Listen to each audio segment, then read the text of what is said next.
요셉 자손이 제비 뽑은 것은 여리고 샘 동쪽 곧 여리고 곁 요단으로부터 광야로 들어가 여리고로부터 베델 산지로 올라가고 베델에서부터 루스로 나아가 아렉 족속의 경계를 지나 아다롯에 이르고 서쪽으로 내려가서 야블렛 족속의 경계와 아래 베토론과 게세레까지 이르고 그 끝은 바다라.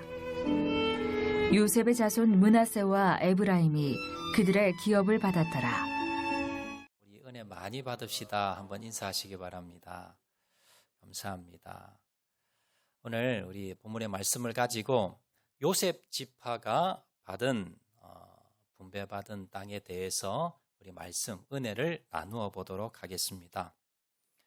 요셉 지파는 야곱의 12아들 중에서 요셉이 11번째 아들입니다. 그래서 땅을 분배받을 때 순서도 11번째로 받아야 되는데, 그런데 성경에 보면 이 요셉 지파가 2번째로 땅을 분배받게 됩니다. 이 땅을 분배받는 순서도 중요하지만 오늘 본문에 보시면 요셉 지파는요, 다른 지파보다 2몫의 땅을 분배를 받았습니다. 요셉 지파 외에는요, 한 지파당 한 몫만 땅을 분배받았는데, 그런데 이 요셉 지파는 2몫의 땅을 분배받게 되는데, 오늘 보면 4절 말씀 보시면요, 이렇게 기록합니다. 요셉의 자손 므낫세와 에브라임이 그들의 기업을 받았더라. 12지파 중에서 다른 지파는 다 자기 지파에 분배받는 땅의 한 몫을 분배를 받는데, 그런데 요셉 지파는 요셉이 받는 게 아니고요, 요셉의 아들이 2명이 있었는데 에브라임과 므낫세 이렇게 2아들이 있었는데, 아들 에브라임도 땅을 한 몫 받고 므낫세도 땅을 한 몫 받고, 그래서 이 에브라임과 므낫세는요, 자기 삼촌들과 같이 삼촌들은 땅 한 몫씩 받았는데 조카 므낫세 에브라임이 2몫의 땅을 받았다라는 겁니다. 그럼 이들이 받았던 땅, 오늘 보면 1절에서 4절 나오는 그 땅 지역이 어딘가 우리 지도를 한번 펼쳐주시기 바랍니다. 지도에 보시면 중간에 보면 파란색 작은 점이 있습니다. 저기가 갈릴리 호수. 그래서 갈릴리 호수를 중심으로 쭉 내려가면 요단강이죠. 요단강 밑에 보면 사해, 밑에 파란색 사해가 있습니다. 이 요단강을 중심으로 해서 요단강 동편, 요단강 서편 이렇게 동서를 나누게 되는데요. 요단강 동편 보시면 저쪽은 저 땅은 모세가 가나안 땅을 들어가기 전에 모세 시대에 벌써 2지파 반에 대해서 땅을 먼저 분배했습니다. 그 지역입니다. 그 지역이 위에 보시면 동쪽 므낫세라고 핑크색 아마 땅이 나옵니다. 또 밑에 보시면 갓, 그리고 또 밑에 보시면 르우벤 이렇게 3 지역이 나오는데, 르우벤 지파, 갓 지파, 그리고 므낫세 지파는요, 절반입니다. 절반.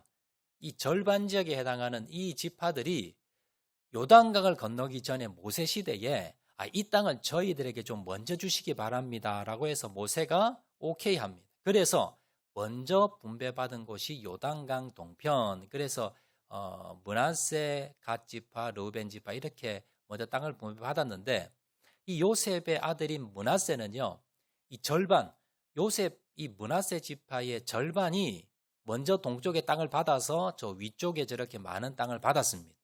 그리고 이제 요단강을 건너서 여호수아 시대에 땅을 분배해 주는데, 중간에 보시면 서쪽 므낫세라고 나오지요.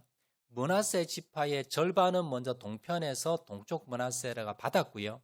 그리고 여호수아 시대 이제 땅을 분배하면서 남은 절반의 므낫세 지파가 서쪽에서 저렇게 노란색으로 중앙에 되어 있는 큰 땅, 저 땅을 바로 요셉의 아들인 므낫세 절반 지파가 또 받은 겁니다. 그 다음에 므낫세 밑에 보시면 에브라임이라고 있습니다.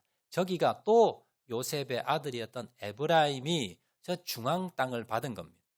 그런데 지파마다 땅 크기가 좀 다르지요. 똑같이 받은 게 아니라 지파별로 땅이 좀 사이즈가 좀 큰데요.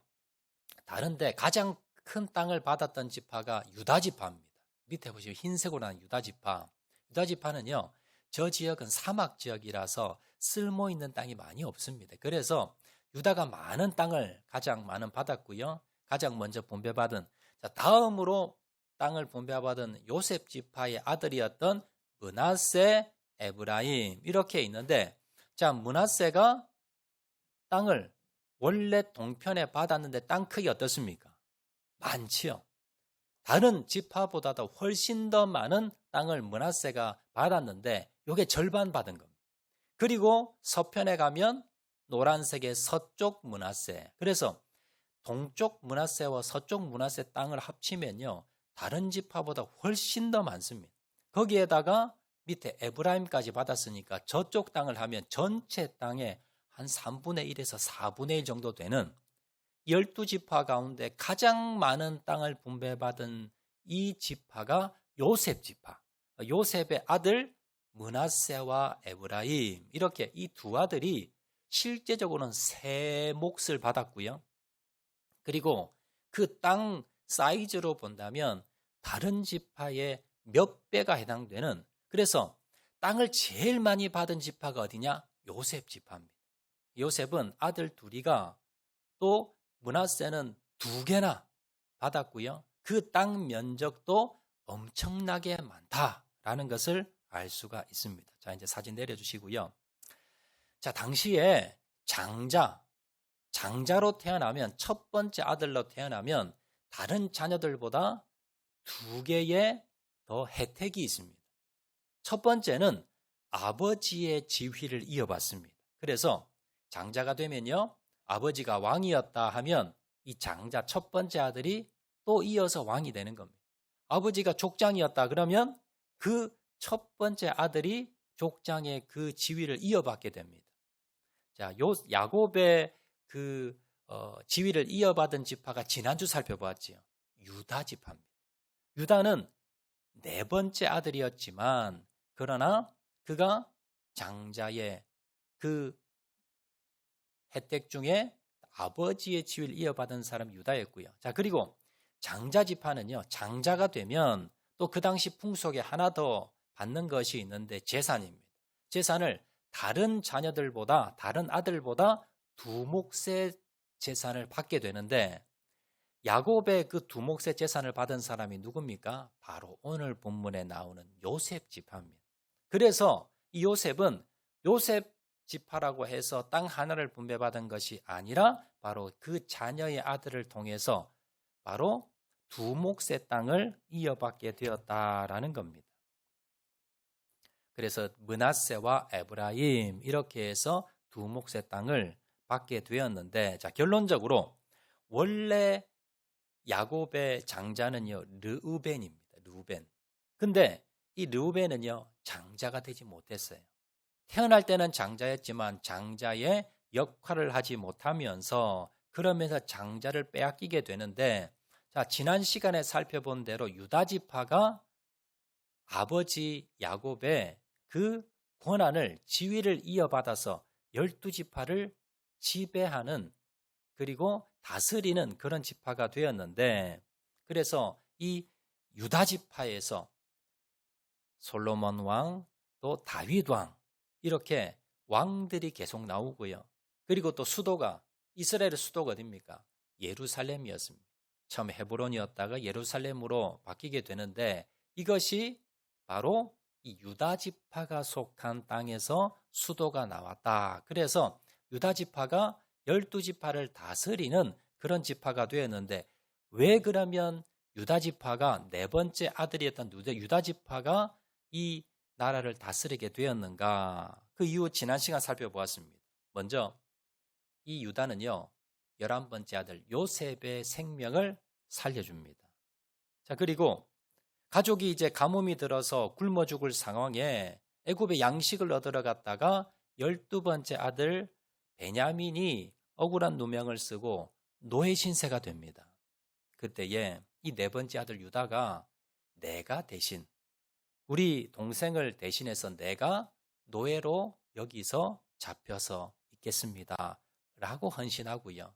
결국은 요셉의 마음을 움직이게 되었고 결국 이 야곱 일가가 다 살아나는 그러한 가정이 됩니다. 그래서 유다의 그 헌신적인 희생, 형제들을 위해서 가족들을 위해서 자신의 인생을 내어놓았던 그 유다의 희생과 헌신 정신을 보고 야곱이 죽기 전에 축복하면서 이제 이 유다에게 모든 다른 형들, 다른 동생들, 다른 지파를 다스리는 지파가 될 것이다라고 기도를 해 주었지요. 자, 그래서 이제 유다 지파가 장자권 중에서 바로 다스리는 지휘권을 가지게 되었고, 자, 오늘 이제 두 번째로 이 땅을 분배받았던 지파가 요셉 지파인데, 요셉이 앞에서 말씀드린 대로 장자의 권한 중에 바로 땅을 2배로 받는 그 복을 받게 되었다라는 겁니다. 자, 그러면 오늘 살펴볼 내용은요, 어떻게 요셉은 이렇게 11번째 아들임에도 불구하고 장자가 받을 2몫의 재산을 받을 수가 있었는가, 그 이유를, 비결을 한번 살펴보고자 합니다. 자, 결론적으로 말씀드려서 요셉이 왜 이렇게 2몫의 땅을 받으며 장자의 복을 받을 수가 있었는가? 요셉을 통해서 야곱 모든 가족들 일가가 다 죽음을 면하고 생명을 살릴 수 있었기 때문입니다. 가나안에 가뭄이 들었습니다. 그래서 먹을 식량이 없어서 다 죽을 상황에 빠지게 되었지만, 그러나 이 11번째 아들, 죽은 줄 알았던 이 11번째 아들 요셉이 애굽으로 팔려가서 거기에서 총리가 되면서 결국 이 요셉을 통해서 야곱의 모든 다른 자녀들과 모든 가족들이 굶주림에서 이 기아에서 살아날 수 있었고요. 결국 이 야곱 일가가 어디로 이주합니까? 요셉 때문에 애굽으로 이주합니다. 그래서 거기에서 400년 동안 살면서 바로 이스라엘 민족을 만들게 됩니다. 그래서 이제 출애굽을 하게 되는, 그래서 결국은 요셉을 통해서 야곱 일가가 하나님의 그 계획하심을 통해서 결국 목숨을 살리게 되었고, 그리고 큰 민족이 되는 그러한 결정적인 역할을 바로 요셉이 했기 때문에 야곱이 죽으면서 이렇게 축복해 주게 됩니다. 요셉에 대한 복인데요, 창세기 49장 22절에서 26절에 나옵니다. 요셉은 무성한 가지 곧 샘 곁에 무성한 가지라. 그가 그 가지가 담을 넘었도다. 활 쏘는 자가 그를 학대하며 적개심을 가지고 그를 쏘았으나 요셉의 활은 도리어 굳세며 그의 팔은 힘이 있으니 위로 하늘의 복과 아래로 깊은 샘의 복과 젖먹이는 복과 태의 복이리로다. 축복이 요셉의 머리로 돌아오며 그 형제 중 뛰어난 자의 정수리로 돌아오리로다. 이게 바로 야곱이 죽기 전에 요셉에게 해준 복입니다. 여기 보면 22절에 요셉은 무성한 가지 곧 샘 곁에 무성한 가지라. 그 가지가 담을 넘었도다. 요셉이 엄청나게 많은 복을 받을 것인데, 자, 그런데 그 요셉이 풍성한 무성한 가지 같은 복을 받을 것인데 그 가지가 얼마나 컸느냐? 담을 넘었다는 거예요. 이 담을 넘었다는 건 자기 지경이 뭡니까? 원래 받을 것보다 훨씬 더 많이 받았고요. 또 담을 넘었다는 건 그걸 뭡니까? 그 받은 복을 가지고 다른 사람에게 나누어 주었다는 거예요. 그런 복을 받았던 사람이 바로 요셉입니다. 이 시간, 그러면 요셉은 어떤 사람이었기에, 어떤 삶을 살았기에 하나님에게 이런 큰 복을 받을 수 있었는가? 그리고 요셉을 통해서 그 후손들이 이렇게 복을 받을 수 있었던 비결이 무엇인가? 이것을 우리가 한번 살펴보면서 교훈을 받고자 합니다. 자, 첫 번째입니다. 첫 번째 비결은요, 요셉이 어떻게 이렇게 하나님께 많은 복을 받을 수 있었는가? 그 첫 번째 비결, 하나님이 주신 꿈을 간직했기 때문입니다. 요셉이 어릴 때 꿈을 꿨어요. 두 가지 꿈을 꾸었는데 창세기 37장 7절과 9절에 나옵니다. 첫 번째 꿈은요, 7절에 나오지요. 우리가 밭에서 곡식단을 묶더니 내 단은 일어서고 당신들의 단은 내 단을 둘러서서 절하더이다. 요셉이 꿈을 꾸었는데 12단이 있었어요. 12단이 밭에 곡식 단이 있었는데 자기 단이 있었고 형님들 단이 있었습니다. 그런데 자기 단이 일어서면서 다른 형님들 단이, 다른 형제들 단이 자기에게 절을 했다는 겁니다. 또 9절에 보시면 내가 또 꿈을 꾼즉 해와 달과 11별이 내게 절하더이다 하니라. 해와 달과 11별, 이건 뭘 의미하냐면 엄마, 아빠, 형님, 형제들이, 다른 11 형제들이 자기에게 절을 했다는 겁니다. 이런 꿈을 요셉이 꾸었습니다. 꿈이 여러분 누구든지 다 꿀 수 있습니다. 그런데 문제는 요셉이 이 꿈을 하나님께서 나에게 주셨다는 것을 확신을 가졌고요. 그리고 이 꿈을 자기가 평생 간직했다는 겁니다. 기억했다는 겁니다. 희망을 가지고 소망을 가지고 그 비전과 꿈을 가지고 평생을 살았더라라는 겁니다. 여러분, 꿈은요, 요셉만 꾸는 게 아닙니다. 누구든지 꿀 수 있습니다. 꿈꾸는 건 자유지요. 누구든지 꿈을 꿀 수 있고 꿈을 간직할 수 있고 꿈을 바라볼 수 있습니다. 그런데 다른 형제들, 요셉 아닌 다른 형제들도 꿈을 꿨을 거고요. 그리고 여러 가지 다양한 꿈이 있었을 겁니다. 그런데 다른 형제들은요, 그 꿈을 꾸고는 잊어버립니다. 하나님이 모든 자들에게 꿈은 주지만 그러나 그 꿈을 간직하는 사람이 있고요.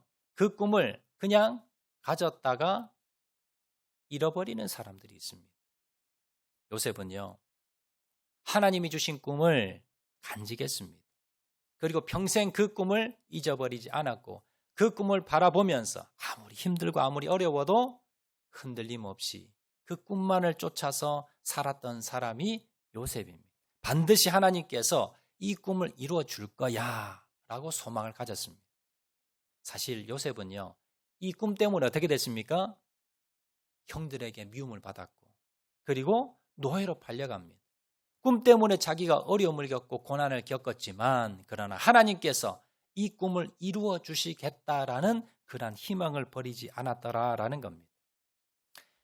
시간이 지나서 형들이 곡식을 구하기 위해서 애굽으로 내려왔습니다.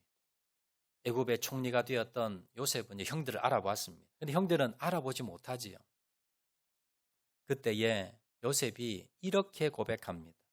창세기 42장 9절 보시면요, 그 형들의 모습을 보면서 요셉이 그들에 대하여 꾼 꿈을 생각하고, 요셉이 한참 시간이 지났습니다. 그리고는 형들을 딱 보면서 이제 애굽의 총리로 있던 자기에게, 형들은 알아보지 못하지요. 자기에게 절하는 그 형들을 딱 보면서 무슨 생각이 떠올랐습니까? 자기가 어릴 때 꾸었던 꿈이 생각났다는 겁니다. 여러분, 어릴 때 꾸었던 꿈 여러분 기억하십니까?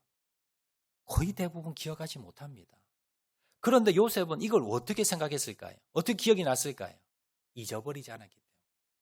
항상 마음에 간직하면서 하나님이 이렇게 주실 거야 라고 그 꿈을 기대하고 소망하고 간직했기 때문에 형들이 절을 할 때 그 꿈을 생각나게 되었다라는 겁니다. 그때까지 잊어버리지 않았더라라는 겁니다. 여러분은 하나님이 주신 꿈이 있습니까? 하나님이 주신 비전이 있습니까?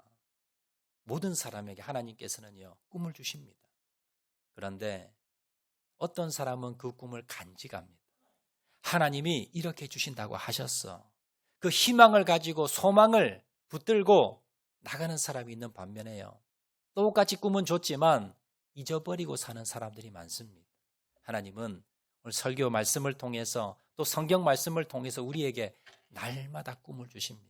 희망을 주십니다. 소망을 주십니다. 그런데 정말 하나님의 복을 받는 사람은 그 하나님의 말씀을, 소망을 가지고 비전을 가지고 품는 사람이에요. 기억하는 사람, 간직하는 사람, 바라보는 사람.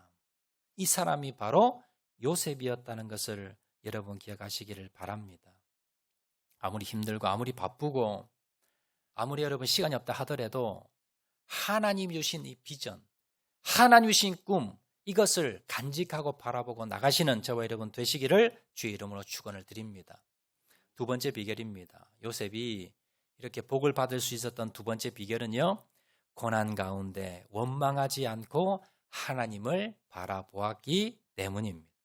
요셉은요, 인생 가운데 엄청난 고난을 받았습니다. 창세기 49장 23절에 자, 이렇게 비유를 합니다. 요셉이 받은 고난을 이렇게 비유하는데요. 활 쏘는 자가 그를 학대하며 적개심을 가지고 그를 쏘았으나, 요셉이 형들에게 미움을 받고 고난을 받고 죽으려다가 구사일생으로 이제 노예로 팔려가게 되지요. 그리고 거기에서도 많은 사람의 오해를 받으며 고난을 받습니다. 그걸 뭐라고 비유하느냐면, 활 쏘는 자가 그를 학대하며, 여러분 무기를 가진 사람이 학대를 하면 얼마나 아프겠습니까? 그렇게 활을 맞으며 고난을 받으며 학대를 받으며 적개심을 가지고 쏘았다는 겁니다. 미움을 가지고. 많은 사람이 그 한 사람을 놓고 미워하면서 학대하면서 공격하면요, 그 받는 사람 심정이 어떻겠습니까? 얼마나 괴롭고 힘들겠습니까? 자, 그런데 요셉은요, 절망하지 않았습니다. 요셉은 자기 형들이 자기를 노예로 팔았습니다. 그래도 원망하지 않아서 형들을. 그리고 그 노예로 팔려간 곳에서도요, 최선을 다합니다. 그래서 보디발의 주인의 눈에 들어서 모든 재산을 다 관리하는 총무가 됐지요. 그런데 또 거기서 고난이 시작됩니다.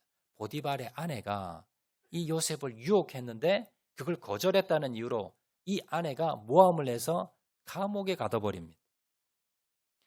거기서도 억울해할 수 있지요. 원망 불평할 수 있지만 그렇게 하지 않습니다.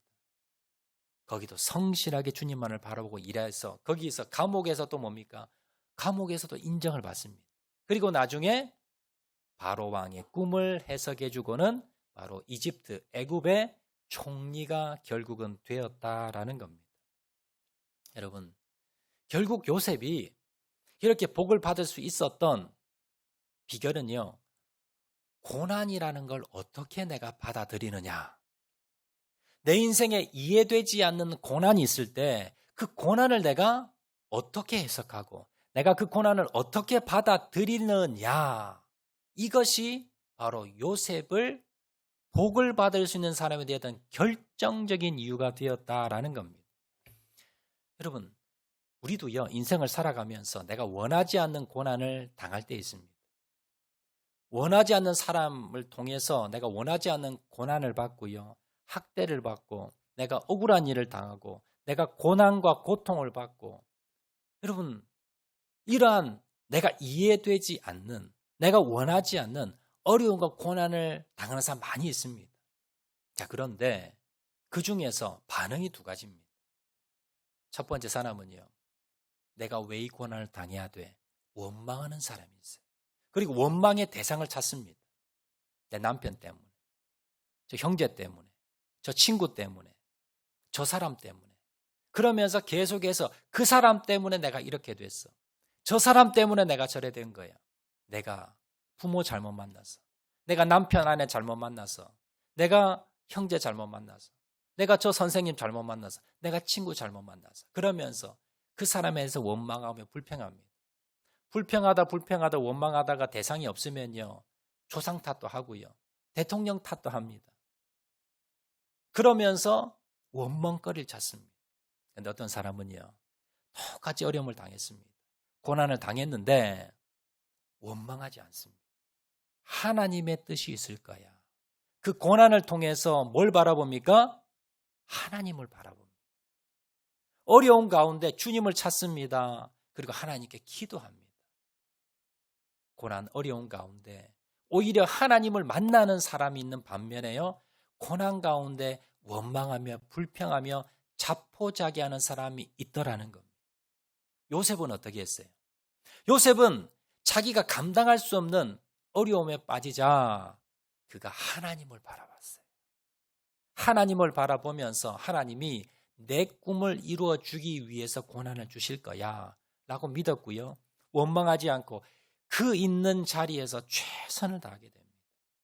성경은요, 요셉이 보디발의 집에서 또 감옥에 있을 때에 형통했더라라고 기록합니다.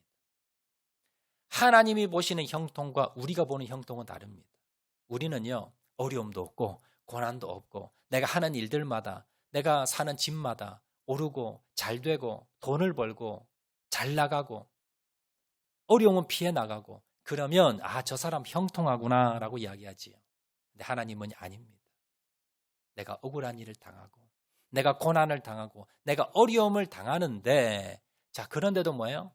그 가운데 원망하지 않고 불평하지 않고 하나님을 찾고 하나님께 나아가고 하나님께 기도하고 하나님의 말씀을 보는 사람, 이런 사람을 가지고요, 그 인생이 형통했다라고 기록합니다. 여러분, 고난 가운데 요셉은요, 원망하지 않고 하나님을 바라봤습니다. 그랬을 때 그 인생이 형통하게 되었고 결국은 복받는 인생, 자녀들에게, 후손들에게 복이 되는 인생이 되었다는 걸 여러분 기억하시기 바랍니다. 여러분 똑같습니다. 고난 가운데 어떻게 내가 행동하는가, 고난을 내가 어떻게 받아들이는가, 역경과 고난 가운데 요셉처럼 오히려 하나님을 바라보시고 하나님께 쓰임받는 저와 여러분 되시기를 주의 이름으로 축원을 드립니다. 자, 세 번째 비결입니다. 요셉이 이렇게 후손들이 큰 복을 받을 수 있었던 세 번째 비결은요, 형제들을 용서하고 가족들을 구원시켰습니다. 가나안 땅에 흉년이 들었습니다. 요셉은 이제 애굽으로 팔려갔다 거기서 이제 총리 대신이 되었고요. 하나님이 또 은혜를 주셔서 7년 동안 풍년에 양식들을 잘 모아두었습니다. 그리고 7년에 흉년이 들자 이 고대 근동 지방에 전부 흉년이 들었습니다. 그러자 이제 가나안 땅에서 살았던 야곱과 자기 형제 11명, 이 가족들이 먹을 게 없어 굶어 죽게 되었어요. 그래서 야곱이 자기 아들을 애굽으로 보냅니다. 야들아, 애굽으로 가면 먹을 게 있단다. 가서 좀 양식 좀 얻어오너라. 그래서 형들이 이제 애굽으로 가서 총리를 만나게 됩니다. 넙적 엎드려서 우리에게 양식을 좀 주세요. 자, 그때 요셉이 봤더니 자기 형들이에요. 형들은 요셉을 몰라요. 그때 요셉이 무슨 생각이 들었을까? 여러분이 예전에요, 여러분을 학대하고 여러분을 핍박하고 여러분을 정말 힘들게 했던 사람, 여러 세월이 지나서 길을 가다 우연히 만났어요. 직장에서 우연히 만났어요. 모임에서 우연히 만났습니다. 여기서는 그 얼굴 보면 여러분 무슨 생각이 듭니까? 무슨 마음이 듭니까? 옛날 기억이 생각나지요.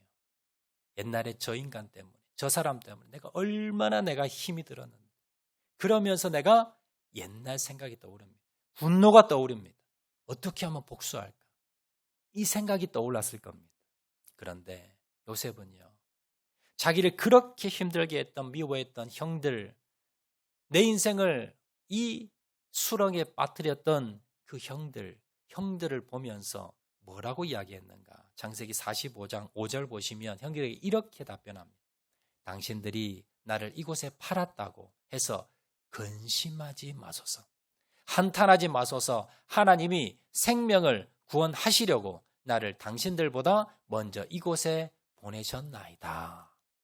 형들이요, 알게 됐습니다. 우리가 죽이려다가 팔았던 저 동생이 애굽의 총리가 돼 있었다는 겁니다.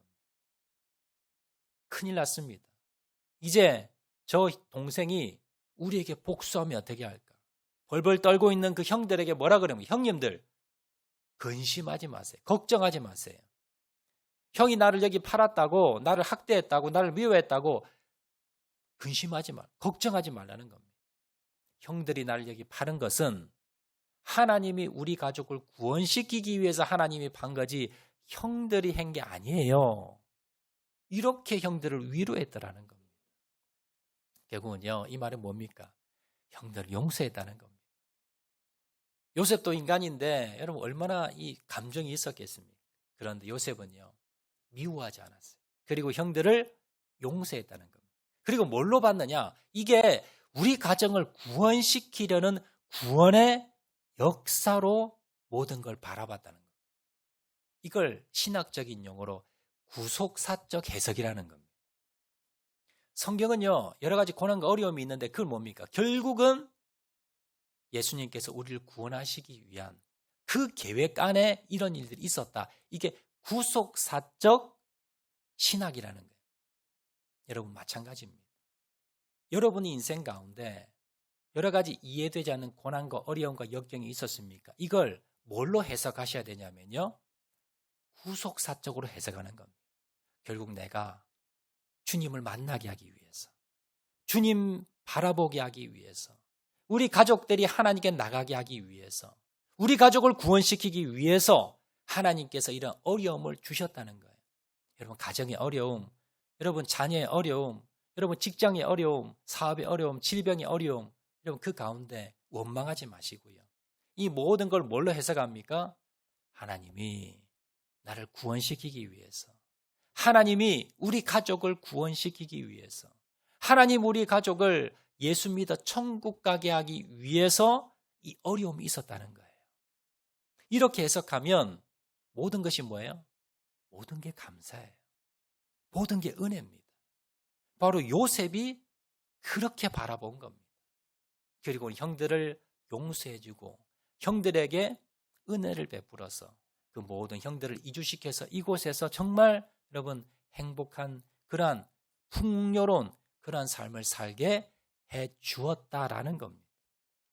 우리도요, 고난을 구속사적으로 여러분 해석을 하는 겁니다.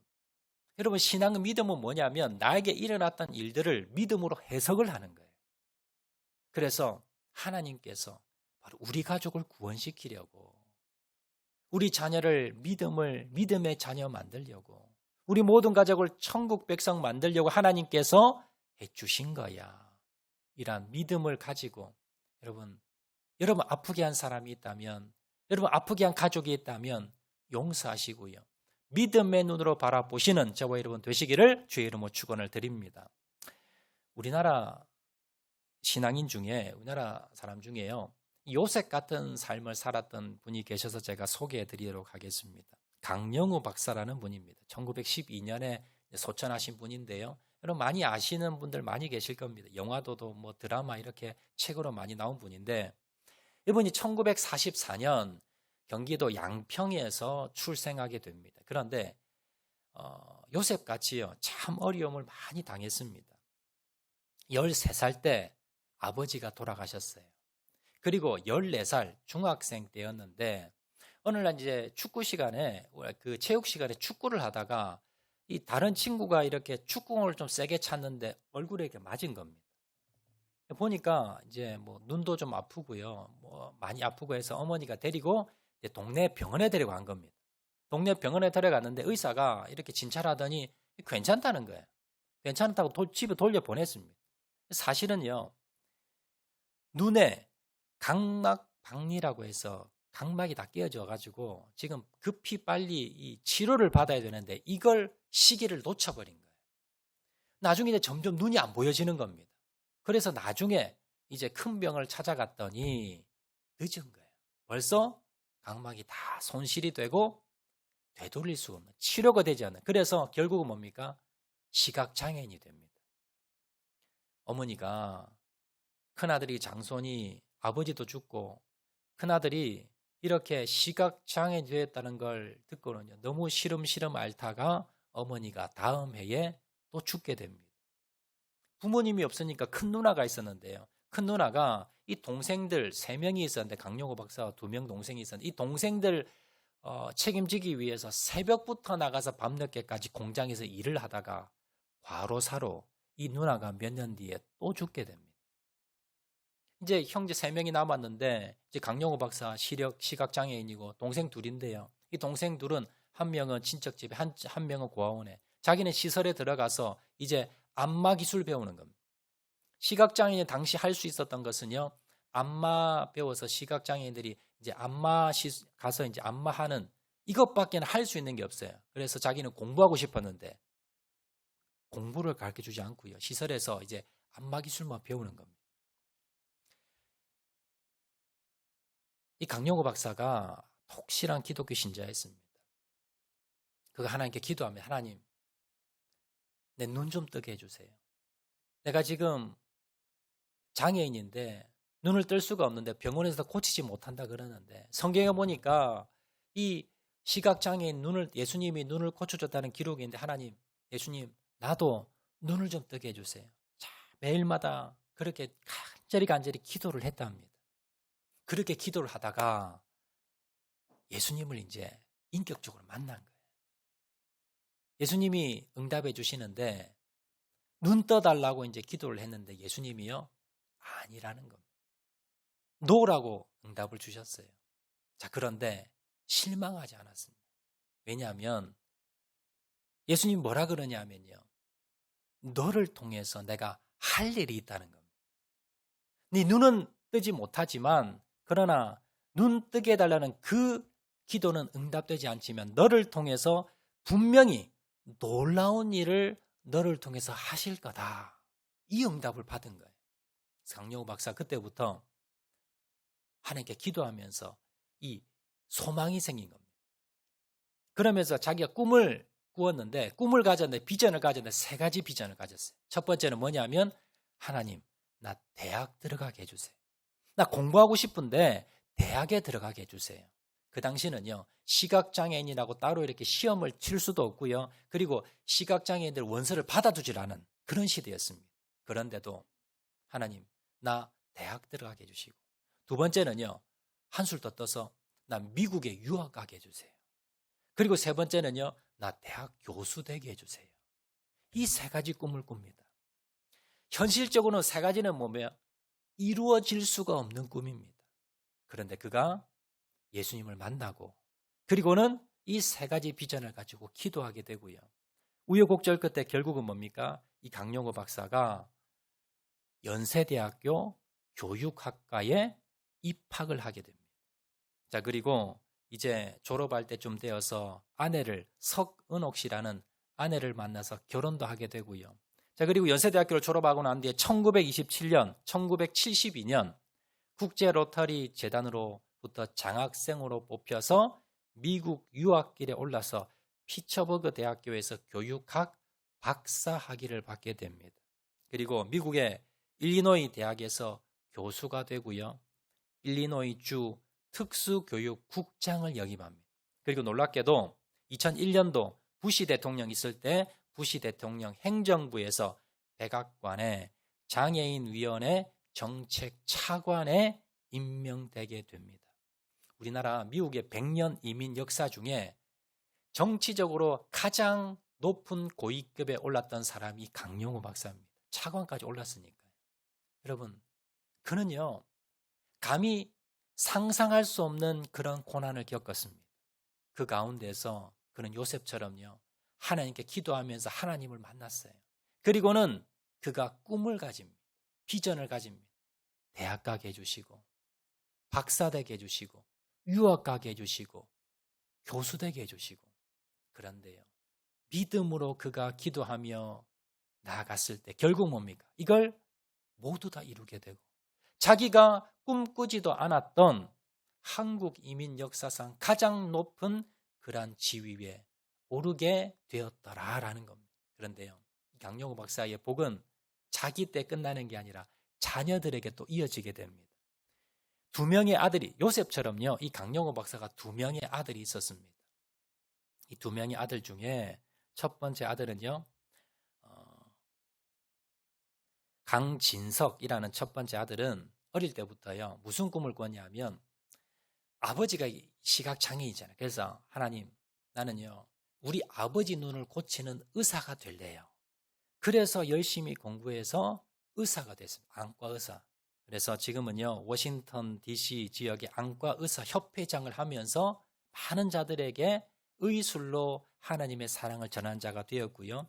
두 번째 아들이 강진영입니다. 강진영은요, 법대를 나와서 정치가가 되었습니다. 그래서 대통령 입법 특별보좌관으로 임명이 되어서 아버지와 같이 차관 자리에 아버지와 아들이 다 미국에 있는 정부의 차관 자리까지 오르는 그런 아버지 부자들, 그런 복을 받게 됩니다. 여러분, 이러한 복이 어떻게 이루어질 수가 있었을까요?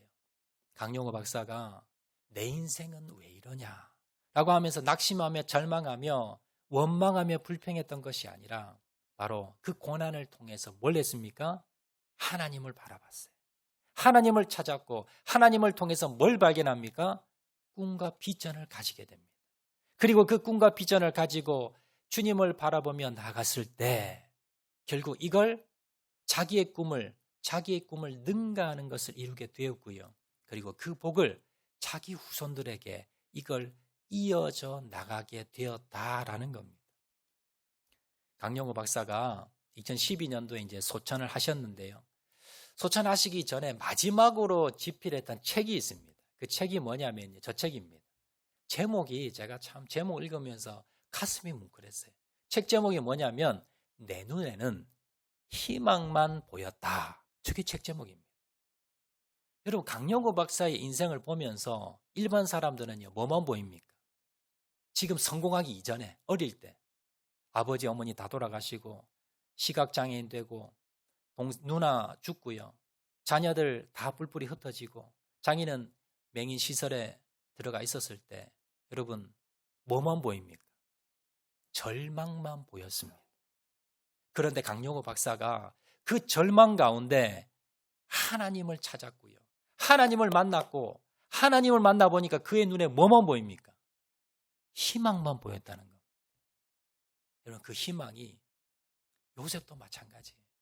요셉이 그가 노예로 팔려가서 감옥에 갔지만 그러나 하나님을 만나고 희망만 보였고요.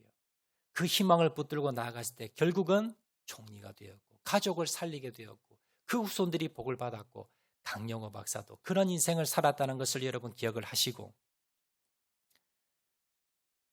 우리 가정이 지금 추석이지요.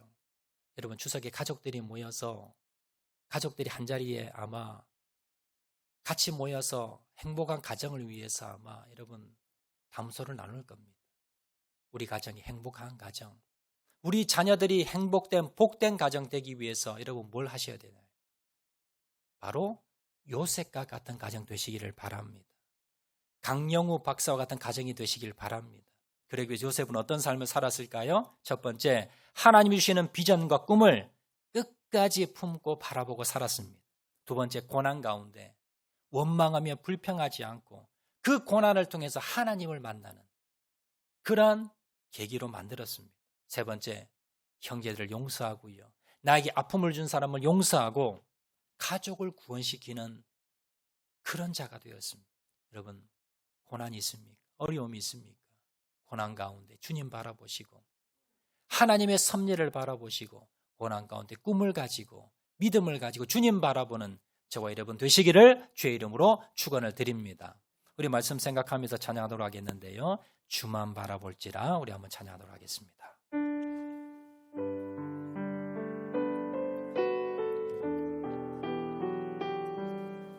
하나님의 사랑을 사모하는 자,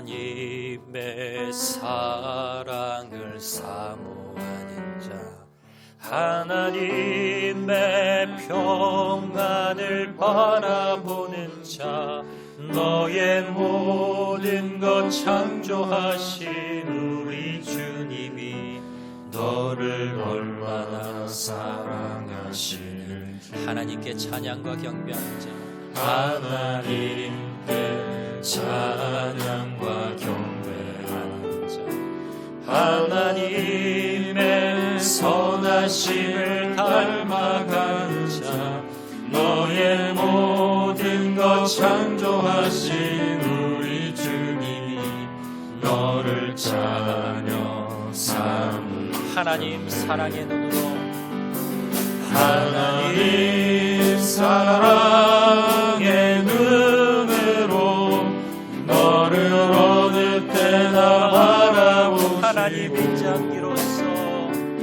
하나님 인자한 귀로서 언제나 너에게 기울이시니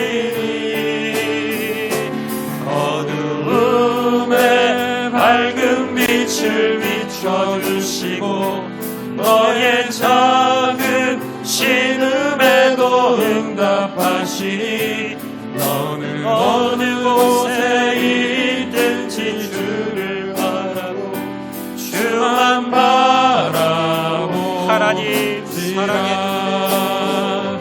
하나님 사랑의 눈으로 너를 어느 때나 바라보시 하나님 인자한 귀로서 하나님 인자한 귀로서 언제나 너에게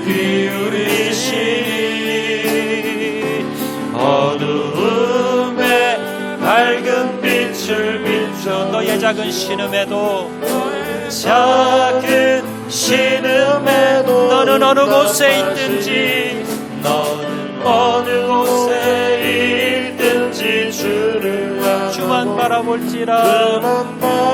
한 번 더 고백합니다. 하나님 사랑의 눈으로 하나님 사랑의 눈으로 너를 어느 때나 바라보 하나님 인자한 귀로서 하나님 인자한 귀로서 언제나 너에게 기울이시니 어두움에 밝은 빛을 비춰 너의 작은 신음에도 작은 신음에 너는 어느 곳에 있든지 너는 어느 곳에 있든지 주를 향하고 주만 바라볼지라. 주만 바라볼지라. 주만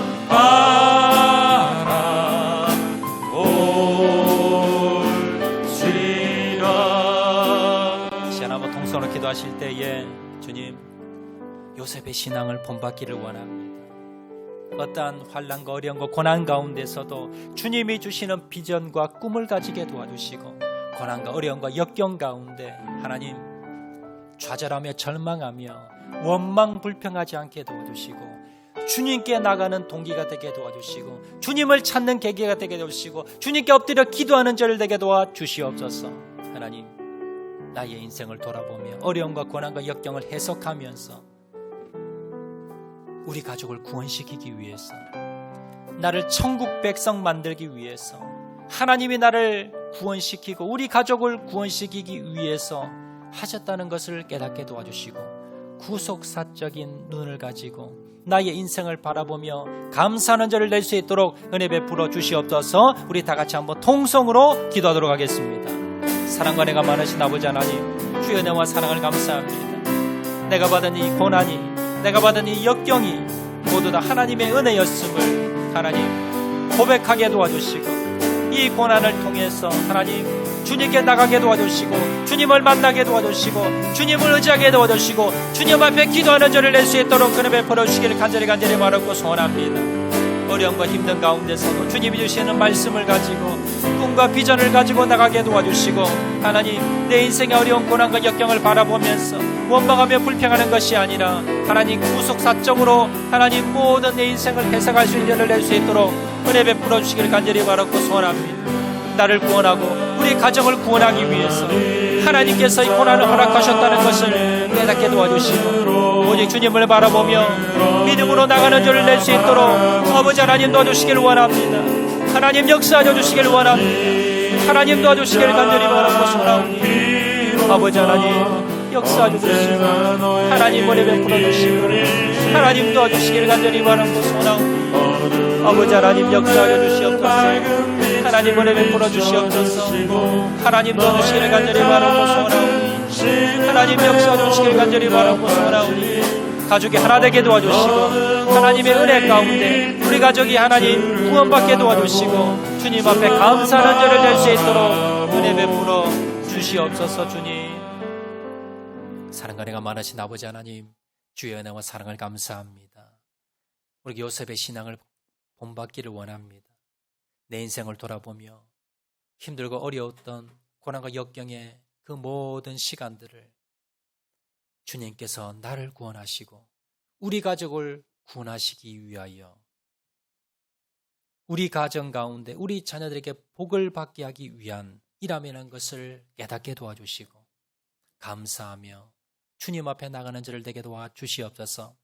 원망하며 불평하는 것이 아니라 주님 바라보며 감사하게 도와주시고 오늘도 하나님이 주시는 꿈과 비전을 가지고 하나님 주님 앞에 기도하고 나가는 저를 될 수 있도록 은혜 베풀어 주시고 추석 명절에 모든 가족들이 다 구원의 역사가 이루어질 수 있도록 하나님 은혜 베풀어 주시고 함께하여 주시옵소서. 모든 말씀 예수님 이름으로 기도합니다.